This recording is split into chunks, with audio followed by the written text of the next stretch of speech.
अधी रात पिया हो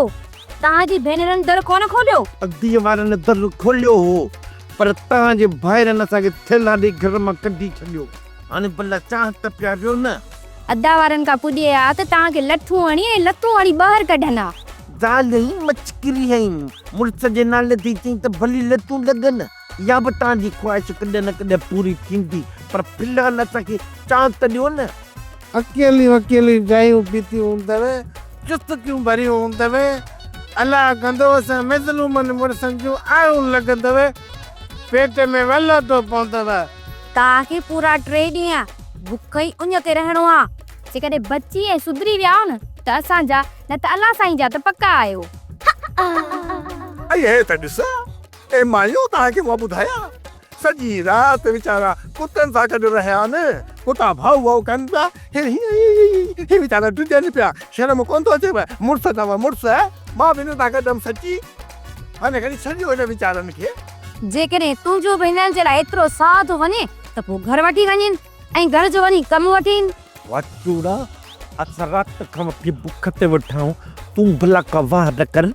ऐं चोरी छो थियूं मुड़ुसनि खे सिकायो जो न पापो बिस्कुट त वीचारा खाइनि तूं हले ता तूं असांजो वॾो आहीं छा जो असांजे घर जे मामलनि में टंग थो हणाई असांजा फ़ैसिला थो करी हाणे हल त ॾियूं न तोखे सटको तूं त मुड़सी कर वाचूड़ा असां त बेवस थी पिया आहियूं अरे मिठा माण्हू छो था घबरायो मुंहिंजी हिकिड़ी ताड़ीअ ते हिकिड़े ठुमके ते सॼो राज गॾु थी वेंदो पोइ त तव्हांजे हिन रनोटिन जो त बुझ थी वेंदो पुछ तव्हां छो था घबरायो मुंहिंजा जानी तव्हां हिनखे चांहि बिस्कुट ॾींदो त खाईंदा न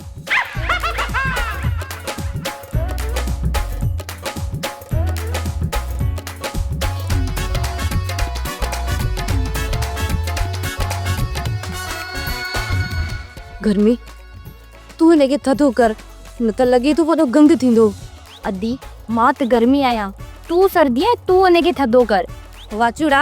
असां पंहिंजनि मुड़ुसनि खे ख़िदमत कयूं था मानी टिकी बि खारायूं था ऐं तूं महिरबानी करे हलण जी कर पक्का सां मूंखे टारे थियूं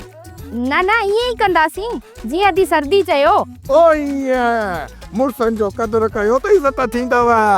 बाक़ी जेकॾहिं मुड़ुसनि जो साथ न ॾींदो त बेइज़तियूं हूंदो बेइज़तियूं चङो मां हला बि हबीब इंतज़ार कंदी हूंदी ने भाॼी वाह तव्हां जहिड़ी आहे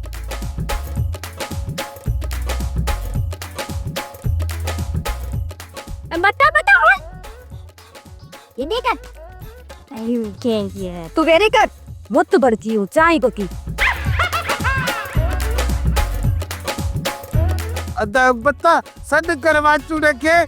हाणे वाचूड़ो अचे या तूफान अचे असां तव्हांखे अंगूठो चूसण लाइ ॾींदासीं असांखे सुठो सम्झो या न सम्झो पर तव्हांजो नालो रोशन थींदो त ज़ालूं भले वतन उतो त अंबता हल